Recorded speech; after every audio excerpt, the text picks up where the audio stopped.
People wake up every day filled with anxiety. Anxiety about the lack of time that they have in their day to complete all the shit that they have put on themselves. I am in that boat as well. We look at time like it's some kind of a battle, some kind of enemy that we have to conquer. I want to propose a different approach in this video. I want to look at time as if it's a loving relationship. And really, it's about having clean communication with time. And with that communication and with that understanding, we can actually use time to our benefit and grow it exponentially. Before we get into all that, if you're new to the channel, my name is Jason and you're watching Successipe. And in this video, we are going to discuss how can we get the most out of our time. Okay, concept number one, circadian rhythm. What is that? That is just the natural cycle that us humans, anything that lives on the earth, goes through. We rise with the sun and we chill out. We rest when the sun sets. This is really important. We have abstracted ourselves out of the equation of natural ways of being. And we put ourselves trapped inside of the concept of grandfather time. And once we did that, well, now we have the whole responsibility of managing that time. And this management has created the battle, the constant battle with time. How much can we get done in an 8-hour workday, 10-hour, 12-hour, 14-hour workday? When I owned the restaurant, shit, that was 14, 15, 16 hours a day, 6 days a week if I was lucky. When I had the media production company, same thing, was on set all the time. So this is confusing. How do we manage time in our favor, but yet don't manage time? You get what I'm saying? There's multiple ways of doing things. Think about when you eat. You can have one side of the coin where you just grab a hamburger and you just throw it in your mouth and you're watching television and then you hop in your car and you drive away. You don't even think about the actual consumption of that nutrients. Or on the other hand, you can treat that consumption of nutrients as something that is really fulfilling and replenishing your body of all of the energy that you burn throughout the day. Two very, very different things. And in this case, the way we look at time, and this is why I was talking about the relationship with it. And that's where I want to address in this video that I feel that our relationship, my relationship was with time, was just being kind of run. I was a slave to it. And I just was constantly just trying to make things work. But once I started to understand that if I have clear intentions and a clear communication with time, that I actually was able to kind of slow things down. And I treated it like the last metaphor I used, like eating the hamburger and feeling the nutrients fill my body. That's how I started to look at time, that I was using this huge amount of abundance of time to my favor. And that gets me into concept number two, asking yourself, what do I want out of my time?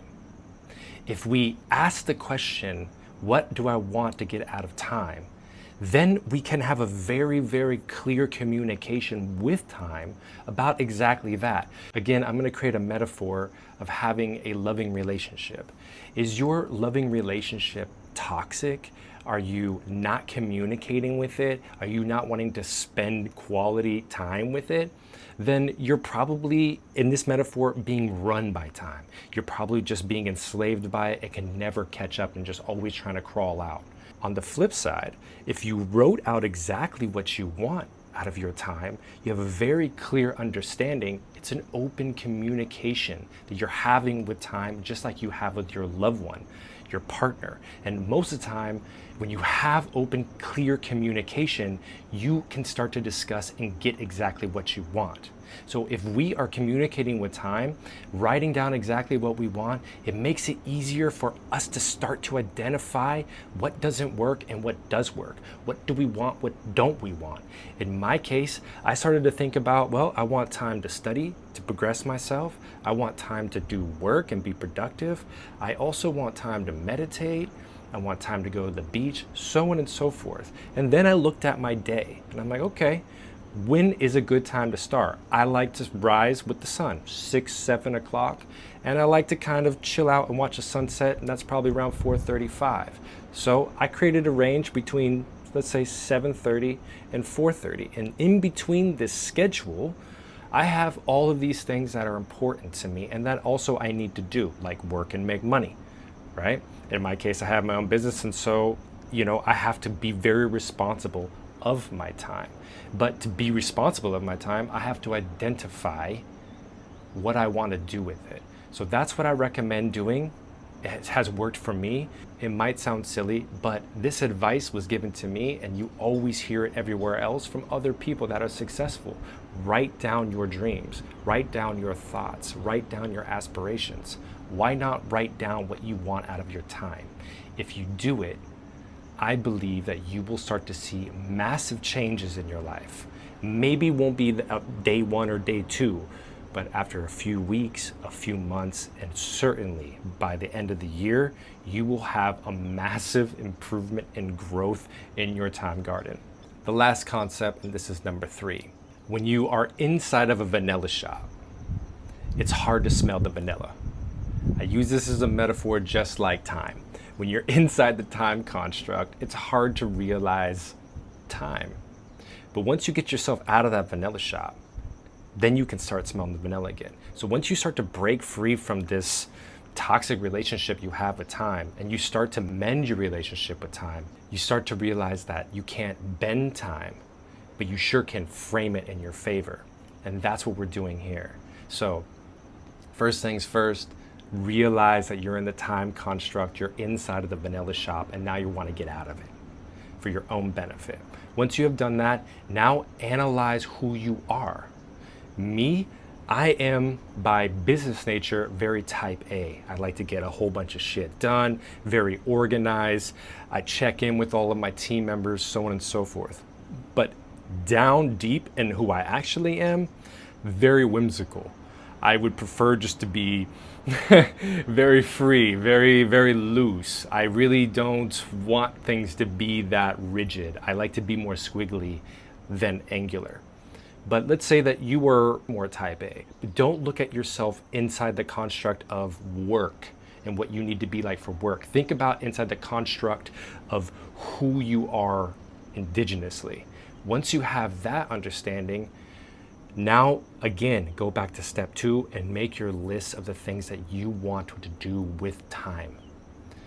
Now, once you have the list what you want to do with time, you're opening up that conversation and that awareness, and you're also identifying who you are. This will help you start to create a schedule and start to manage your time in your favor. The last thing is have patience.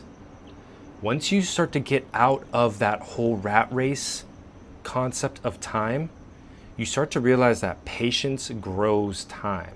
Look at the people that are very calm around you. I can almost guarantee you they are very patient.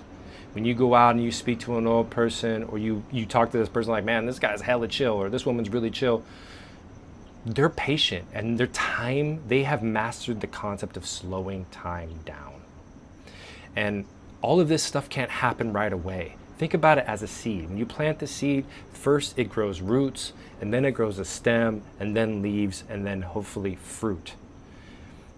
That's exactly what we want. Right now we're planting the seeds, which will grow roots, which will grow the stems, and then we will be eating the fruits of our time. It's a beautiful way of thinking about it. This has helped me understand. I was told the same exact thing. And once I start to have that visualization, I'm a very visual person.